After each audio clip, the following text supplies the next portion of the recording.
Hello everybody, welcome to the MaffmanJones movie show. Once again, I'm your host, John Maffio, and we have a lot of movies to talk about. I've seen a plethora of good movies, and maybe one of them wasn't so good, but we'll get into that in a little bit. I haven't gotten a chance to make a video, but I'm finally back to make a new episode. And yeah, we're going to talk about Terminator Dark Fate, which is the most recent movie to come out of the movies I'm talking about today, Parasite, The Lighthouse, and Jojo Rabbit. Spooky season is over, October is done, we are now moving into November, the month of Thanksgiving, but for marketing purposes, everybody's flying and flocking towards Christmas already. Of course, you see commercials all over the place, so I have to deal with that for the next 2 months. And I'm kind of sad because the year is almost over, and I always get like this weird bittersweet feeling, because I've been going on vacation the past couple years in October, so October marks the end, the end of October marks the end of like a vacation month. Going to Florida is always fun. How does this happen every single year? It gets to the same thing. How did we get here? Well, let's get to the real meat and bones of today's episode, which is movies.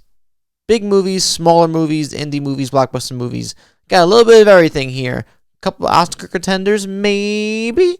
But let's start with the most recent release, which I saw a couple days ago, which was Terminator Dark Fate. It's the newest sequel to the Terminator franchise. Why don't they just let this whole thing go down, please? And box office results showing that people don't care about Terminator anymore. I think they got burnt one too many times. So even if the movie was great, kind of like the same thing as Bumblebee, which is a really good movie in my opinion, but because audiences were burnt out by Transformers by the time we got there, people didn't go out and see it. People didn't want to spend the money on it, hoping they didn't waste their money, because people have families and people don't want to spend $150 on their families just to be burnt by a bad movie about something that was cherished in their childhoods. But yeah, Terminator Dark Fate continues the story. It's got story credited by James Cameron, directed by Tim Miller of Deadpool fame, and we carry on right immediately after the events of T2, and then we go into the future a little bit more, and we go to Mexico, and we have a new protagonist, a new Terminator, a new T-1000 type character. They call her Rev 9, who's played by the guy who plays Ghost Rider in the Agents of S.H.I.E.L.D. show. And yeah, pretty much the bare bones outline of a T2 movie, where it's protect the person, they must live so the future can prosper and survive Judgment Day and all that stuff. If you've seen Terminator, you know the whole story. And if you've seen those movies, the first two movies, you're not seeing anything different here. It's just a new coat of paint. It's modernized. But the thing I think that works most in its favor, this movie, is how focused it is compared to I liked Salvation, but compared to the last film, Genesis, just so convoluted and all over the place. I feel like this movie does a good job of just sticking to its premise and doing what it wants to do, even though I do think it goes off the rails towards the end. I think it starts off, minus the opening scene, which I'll get to, it starts off very strong, and I really enjoy the action sequences. I really enjoyed these characters, even though I didn't really care for the actual progression of the main character. Danny, who's played by Natalia Reyes, Dani Ramos. I didn't really care for her arc. The way they executed it, I was with it, I was just kind of tolerating it, and then it got to a point where I was like, I don't really buy this. They could have probably done something different at the end here, but at least it's sticking to what you would expect from a Terminator movie. I could say that. But yeah, even the action, it starts off really strong. There are some great sequences of tension and momentum building, and I think the ending just kind of goes in the direction of every modern blockbuster you've ever seen for the past 5-6 years, and it gets to the point where I couldn't suspend my disbelief anymore, and it just became silly. But I still enjoyed being on this ride with Linda Hamilton as Sarah Connor, with Arnold Schwarzenegger, Mackenzie Davis as the new character Grace, who's an enhanced Terminator. She's a woman with enhanced machinery to make her kind of like a superhero, so to speak. And I thought Gabriel Luna as the Rev 9, the new antagonist, was pretty terrifying. He was a lot more friendly than Robert Patrick was as a T-1000 in the second movie, and they kind of flip-flop on like who he kills and who he doesn't kill, who he chooses to like go past, and there's some assumptions that are made that, oh, he killed that guy, or maybe he didn't kill this person, or whatever. But at the end of the day, I think Terminator Dark Fate is just pretty well executed popcorn entertainment that has some pretty glaring problems in its story.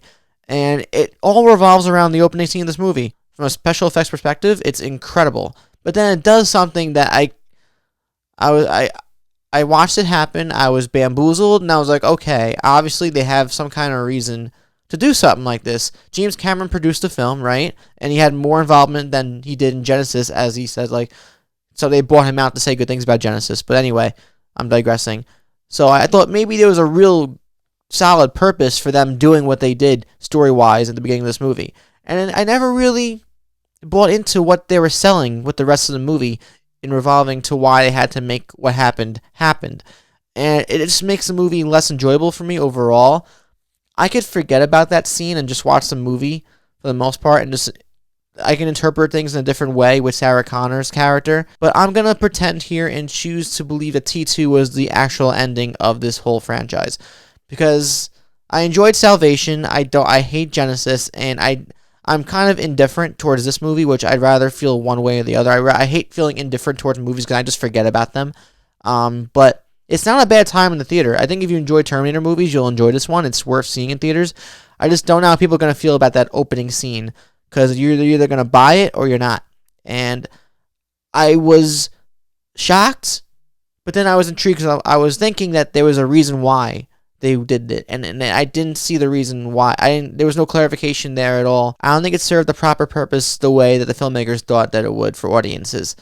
It just seemed like a way to kickstart the plot. It's really hard to say without spoiling the movie, because I think there's 2 or 3 different things they could have done with Sarah Connor as a character to get her into the story without compromising what happened in the first 2 Terminator movies directed by James Cameron. But they did what they did. It happened. It's in the past. Can't dwell on it. I'd rather choose to believe that T2 is the actual ending to this thing. But yeah, again, I don't think you're going to have a bad time watching this movie. Just be prepared for some crazy shit to happen. Has the possibility to hinder your experience watching the rest of the film, depending on how you feel about this opening scene. I'll be back. Next, we have The Lighthouse, directed by Robert Eggers, starring Willem Dafoe and Robert Pattinson. It's about 2 dudes who have to live in a lighthouse together for 4 weeks. And Robert Pattinson is the Wicket. He has to do the job. He has to scrub the floors and clean the place and, get everything done. Robert Pattinson doesn't like the fact that he has to listen to this old dude yell at him and tell him what to do all day, every day for 4 weeks. But it's one of those things where Robert Pattinson, he's the same one in the situation. Willem Dafoe, already from the get-go, he's a little off, but he's the boss. So you imagine 2 people in a lighthouse with nothing to do except, be with each other. Something bad's bound to happen. So there's a descent into madness. The movie's shot in a 4:3 aspect ratio, 35 millimeter. But it's black and white. It's very artsy. It's very silly. And it's very strange. And it's not going to be for everybody. But let me tell you, it was one of the most transcendent experiences I've had in the theater this year. And I think I love this movie. Again, to family and friends who watch this show, I don't know if you're going to like this one. It's one of those where it catered to my personal tastes. I really liked The Witch, the last movie that Robert Eggers directed. It was another movie that had a similar thing. It was Old English in dialogue, and it was kind of out there. But when it was scary, and it worked for me, but I didn't really love the movie like other people did. This is the movie that I feel, how people feel about The Witch, I feel about this film. I love this a lot. I love the performances by Willem Dafoe and Robert Pattinson. Both put in powerhouse performances, and them bouncing off each other, interacting with each other is the best thing about this movie. Because 1 minute they're embracing each other, the next minute they're cursing each other out, wanting to kill each other. And it's 2 hours of that, and beautiful cinematography. Creepy animals with one eye, little birds screaming at Robert Pattinson. Little funny things. Willem Dafoe likes to fart. And it gets on Robert Pattinson's character's nerves, so every time he farts, it's like a little, like a trigger in Robert Pattinson's head. He goes, "Oh, you farts!" It's one of those, I'm just speaking about this movie now, and I know as I speak about it, people are watching this video going, what? If you don't know what The Lighthouse is, you're thinking, what? Why? And yeah, exactly, why? But that if you're that curious, just go out and see the movie then. That's all I really got to say about it. I think it's visually and sonically incredible. And I think the performances are what make the movie. I think Green Goblin and the new Batman are great together. And I hope one of them, I think Willem Dafoe deserves an Oscar nomination for this.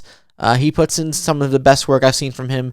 And I haven't seen a lot of his films, but I've seen a decent amount to know that He's done a lot of great work, and this is one of his best. I'm going to recommend this to people who enjoy film. I'm going to recommend to people who like The Witch, and I'm going to recommend it to people who are looking for something different. If you're a casual film goer who just likes enjoying popcorn fodder, stuff like that, I would recommend Terminator to you, but not this movie. Wait till it comes on cable or streaming services or whatever. Don't go seek it out in the theater, though. But if you're into this kind of thing, this art house abstract production that kind of just takes you on a ride that you don't know what to expect, then buckle in and get ready. But this is probably one of my favorite movies of the year. I really, really like this movie a lot. And I'm looking forward to whatever Robert Eggers does next as a director, because dude has an eye.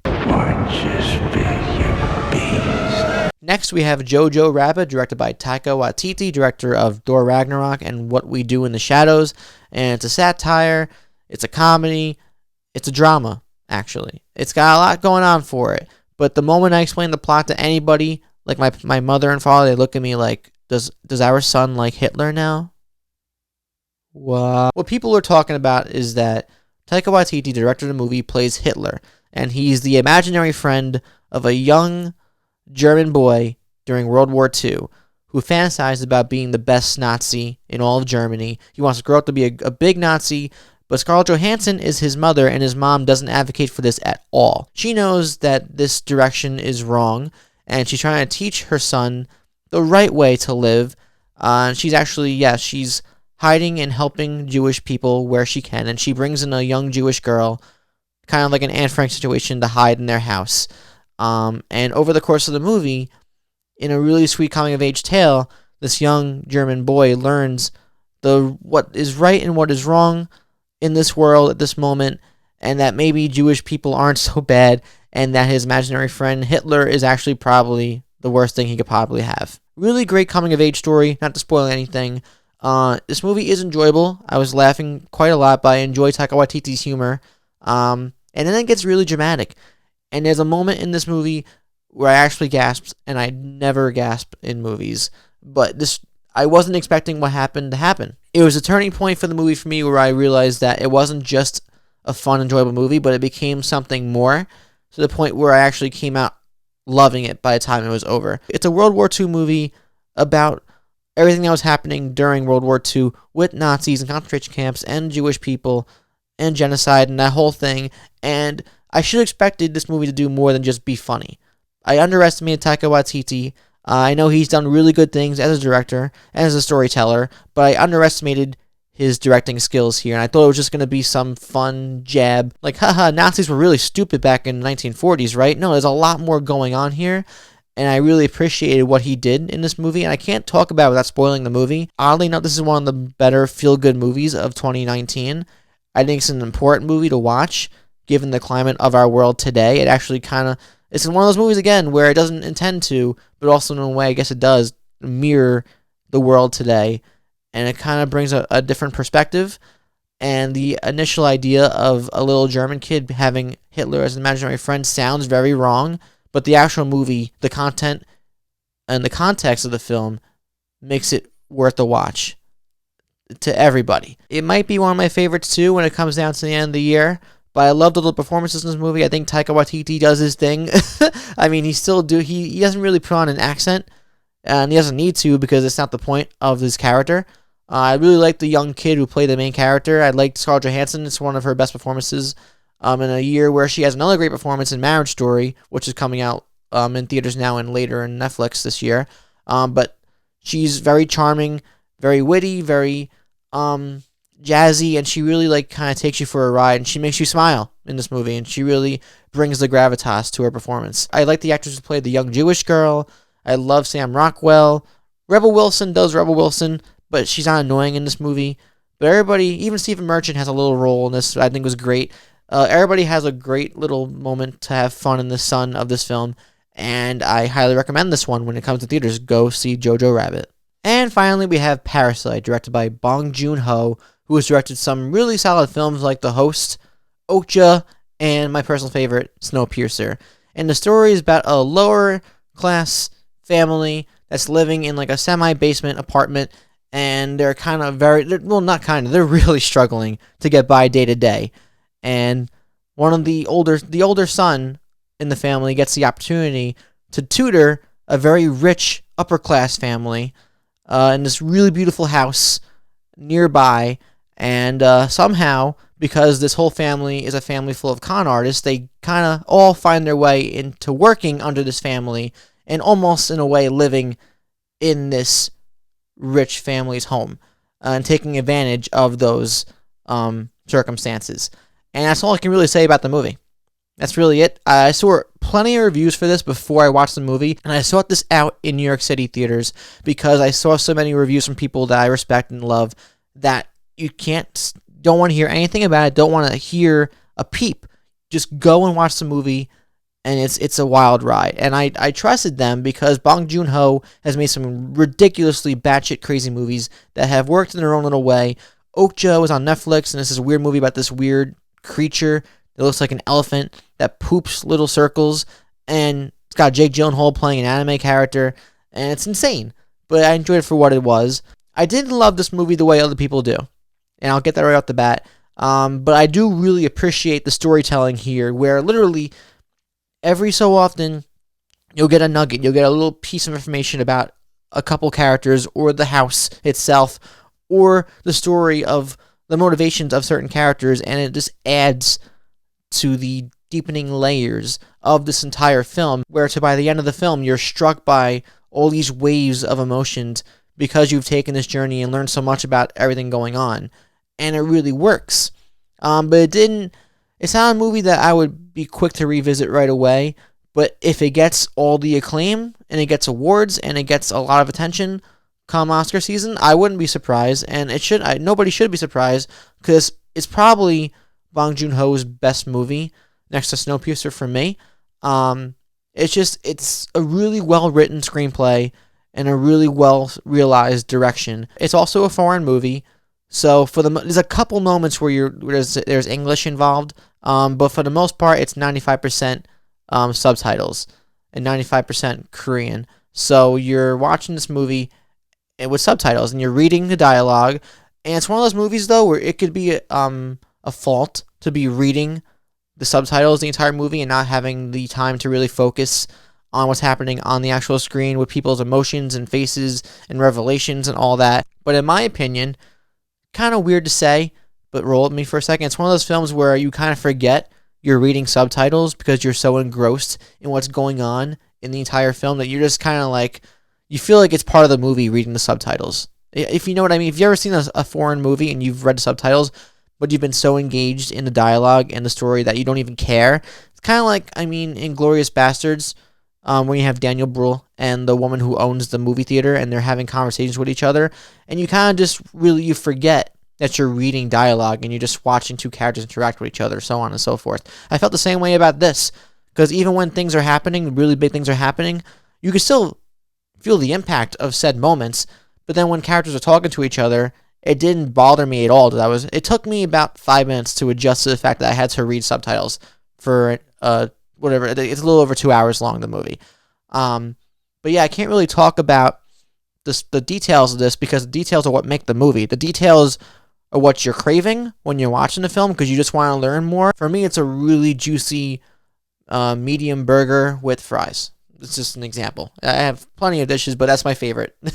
So it's like if they gave you like a quarter of that burger and a french fry with like a tiny dip of ketchup or whatever you prefer to dip.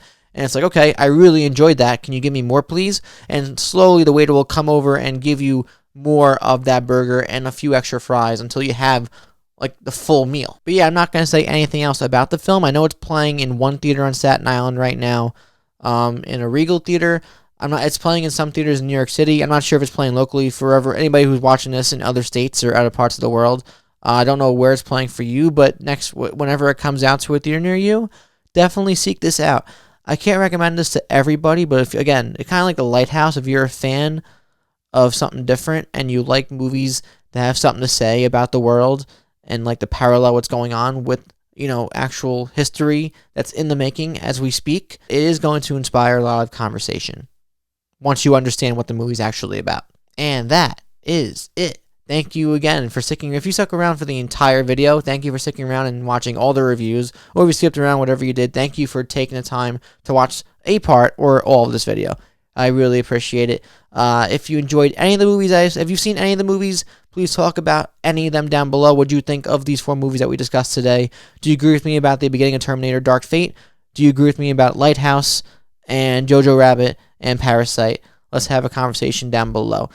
And then, as always, if you haven't already, please subscribe, like the video, ring the bell so you never miss a video from me ever again once it comes out. And that's it. Have a great, lovely day. Thank you for watching. I'll see you guys next time. I'm John Maffio, and we love movies. Movies are awesome, but I can't believe we're almost, I can't believe we're almost done with the year, and we start a new year already soon. The start of a new decade. We're starting a new decade. We are all getting older. Matthew Broderick said it best. Life moves pretty fast, and if you don't stop and look around once in a while, you will, and you can miss it. See y'all later. Peace.